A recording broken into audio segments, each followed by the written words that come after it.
CM Chandrababu పాలనా దక్షత అనుభవం వల్లే విధ్వంసానికి గురైన రాష్ట్రం తిరిగి కోలుకుంటోందని ఆర్థిక శాఖ మంత్రి పయ్యావుల కేశవ్ అన్నారు. రాష్ట్ర పునర్నిర్మించడానికి చంద్రబాబు బాటలో పయనిద్దామన్నారు.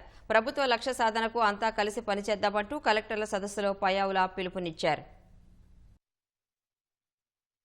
ముఖ్యమంత్రిగా చంద్రబాబు నాయుడు గారు ప్రమాణ స్వీకారం చేసిన రోజున ఆయనకు వారసత్వంగా వచ్చింది ఏంటో మీరు అందరూ కూడా చూశారు. 10 లక్షల కోట్ల రూపాయల అప్పుని తీర్చడానికి అప్పు తేవాల్సినటువంటి పరిస్థితి. ఒకవైపు రాష్ట్రంలో అప్పులు, మరోవైపు ఆగిపోయినటువంటి ప్రాజెక్టులు, అడుగుపడినటువంటి ముందుకు సాగినటువంటి పనులు, ప్రజల ఆశలు ఆకాంక్షలు.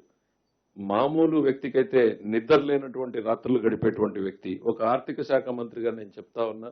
ఇవాళ ఈ స్థాయికి రావడంలో ముఖ్యమంత్రి గారితో పనిచేయడం సుదీర్ఘం. నేను కూడా, ఎందుకంటే చాలా మంది యంగ్ ఆఫీసర్స్ ఉన్నారు. I just want to share my thought. Just follow his foot prints, just follow his thought process. మీరు 10 యూనివర్సిటీల్లో నేర్చుకోలేనటువంటిది ఒక్క చంద్రబాబు నాయుడు గారి వద్ద మీరు నేర్చుకోగలరు. It's an opportunity to grow yourself in life.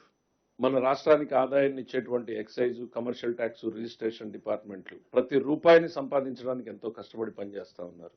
అట్లనే మిగిలిన శాఖల్ని కూడా నేను కోరేది, ప్రతి రూపాయిని ఖర్చు పెట్టేటప్పుడు ముఖ్యమంత్రి గారి ఆలోచనలకు అనుగుణంగా బాధ్యతాయుతంగా ఖర్చు పెట్టాలనేటువంటిది. ఎందుకంటే రాష్ట్రం ఉన్నటువంటి ఆర్థిక పరిస్థితుల్లో ఆయన ఆలోచనల్ని ఎఫెక్టివ్గా ఎట్లా ఇంప్లిమెంట్ చేయగలమని ఇన్నోవేటివ్ ప్రాసెస్లో ఆలోచించమని చెప్పి మీ అందరినీ కూడా కోరుతా ఉన్నా. ప్రజలకు ఇచ్చినటువంటి మాట కోసం, ప్రజల ఆశలు ఆకాంక్షలకు అనుగుణంగా పని చేయాలి, నేను డెలివర్ చేయాలి అన్నటువంటి ఒక తపన, ఆరాటం ఆయనలో ఉంది. ఎస్, ఆయన చెప్పిన మాటలో పరుగులు పెడదాం.